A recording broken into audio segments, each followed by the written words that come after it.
കളമശ്ശേരി നഗരസഭ standing committee തെരഞ്ഞെടുപ്പ് മാറ്റിവെച്ചു. UDFന്റെ തിണ്ണമെടുക്കാണ് കമ്മിറ്റി തെരഞ്ഞെടുപ്പ് മാറ്റിവെക്കാൻ കാരണമെന്ന് പ്രതിപക്ഷ കൗൺസിലർമാർ ആരോപിച്ചു.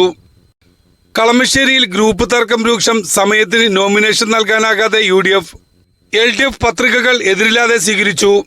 കളമശ്ശേരി നഗരസഭയിലെ വിവിധ സ്റ്റാൻഡിംഗ് കമ്മിറ്റികളിലേക്കുള്ള അംഗങ്ങളുടെ തെരഞ്ഞെടുപ്പിനായി വരണാധികാരി നോട്ടീസ് നൽകിയത് പ്രകാരം ഞങ്ങൾ 13 ജനപ്രതിനിധികൾ കളമശ്ശേരി നഗരസഭ കൗൺസിലെത്തുകയും അതുപോലെ തന്നെ വിവിധ സ്റ്റാൻഡിംഗ് കമ്മിറ്റികളിലേക്കുള്ള നോമിനേഷൻ നൽകുകയും ചെയ്തു.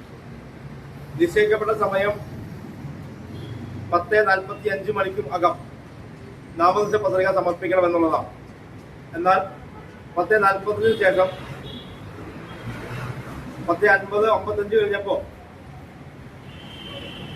ഒരു സെറ്റ് നാമനിർദ്ദേശ പത്രികയുമായി ഇവിടുത്തെ ഭരണപക്ഷം UDF നേതൃത്വം വരികയുണ്ടായി. തികച്ചും തെരഞ്ഞെടുപ്പ് ചട്ടലംഘനത്തിന്റെ ഭാഗമായി തന്നെയാണ് എത്തിയിട്ടുള്ളത്. തങ്ങളുടെ അധികാരമുണ്ട്, തങ്ങൾക്ക് ഭൂരിപക്ഷമുണ്ട്.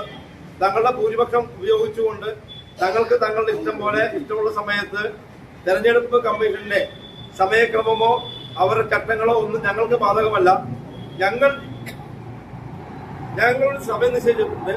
ആ സമയത്ത് വരും. ആ സമയത്ത് ഭരണാധികാരി ഈ നോമിനേഷൻ സ്വീകരിച്ചോളാം. ഇല്ലെങ്കിൽ എല്ലാ ചട്ടപ്രകാരം പോയിക്കോട്ടെ, ഇനി ചട്ടപ്രകാരം ഞങ്ങൾക്ക് പോകാനറിയാം എന്ന നിലയിലല്ല, തികഞ്ഞ ദാർഢ്യത്തോടു കൂടിയുള്ള വർത്തമാനവും പെരുമാറ്റവുമാണ് ഇന്ന് ഈ കൗൺസിൽ ഹാളിനകത്ത്. UDFലെ തർക്കം രൂക്ഷമായതിനെ തുടർന്ന് കളമശ്ശേരി നഗരസഭയിലെ സ്ഥിരം സമിതികളിലേക്കുള്ള തെരഞ്ഞെടുപ്പിൽ UDFന് പത്രിക സമർപ്പിക്കാനായില്ല. എന്നാൽ ഓരോ സമിതിയിലേക്കും LDF നൽകിയ പത്രിക എതിരില്ലാതെ തെരഞ്ഞെടുത്തതായി വരണാധികാരി R. സംഗീത പറഞ്ഞു. ഇന്ന് സ്റ്റാൻഡിംഗ് കമ്മിറ്റിയിലേക്കുള്ള തെരഞ്ഞെടുപ്പിന്റെ നോട്ടീസ് 5 ദിവസങ്ങൾക്ക് മുമ്പായി എല്ലാ കൗൺസിലർമാരെയും ഏൽപ്പിച്ചിരുന്നതാണ്. ആ കൗൺസിലർമാർ അത് പ്രകാരം ഇന്ന് 11 മണിക്ക് സ്റ്റാൻഡിംഗ് കമ്മിറ്റിയിലേക്കുള്ള തെരഞ്ഞെടുപ്പ് കണക്കാക്കിക്കൊണ്ട് 10:15 തന്നെ 13 കൗൺസിലർമാർ ഈ കൗൺസിൽ ഹാളിൽ എത്തിച്ചേരുകയും കൃത്യമായി അവർ സ്റ്റാൻഡിംഗ് കമ്മിറ്റിയിലേക്ക് വരേണ്ട നോമിനേഷൻ കൊടുക്കുകയും ചെയ്യുന്ന സാഹചര്യങ്ങളുണ്ടായിരുന്നു.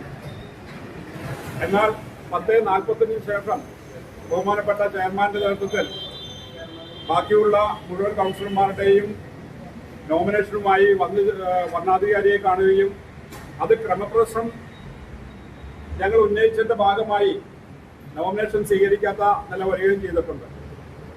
സ്ഥിരം സമിതികളിലെ അംഗങ്ങളെ തെരഞ്ഞെടുക്കുന്നതിന് ചൊവ്വാഴ്ച രാവിലെ 10:45 പത്രിക നൽകണമെന്നായിരുന്നു നിർദ്ദേശം.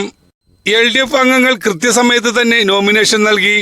എന്നാൽ UDFനകത്ത് ലീഗും കോൺഗ്രസും തമ്മിലും കോൺഗ്രസിൽ Aയും Iയും ഗ്രൂപ്പുകൾ തമ്മിലും നിലനിൽക്കുന്ന തർക്കം കാരണം 10:50 സഭയിലെത്തിയത്. സമയം കഴിഞ്ഞതോടെ ഇടതംഗങ്ങളുടെ എതിർപ്പിൽ UDFന്റെ പത്രിക സ്വീകരിച്ചില്ല. ഇതോടെ UDF അംഗങ്ങൾ വാക്കൌട്ട് നടത്തി കോറം തികഞ്ഞില്ലെന്ന് പ്രഖ്യാപിക്കുകയായിരുന്നു. എന്നാൽ സമയപരിധിക്കകത്ത് ലഭിച്ച പത്രികകൾ സ്വീകരിച്ചതായും അവർ തെരഞ്ഞെടുക്കപ്പെട്ടതായും വരണാധികാരി പറഞ്ഞു. തുടർന്ന് ഒഴിവുള്ള സ്ഥാനങ്ങളിലേക്ക് ബുധൻ പകൽ 11 പത്രിക സമർപ്പിക്കാൻ വരണാധികാരി അംഗങ്ങൾക്ക് നോട്ടീസ് നൽകിയിരിക്കുകയാണ്.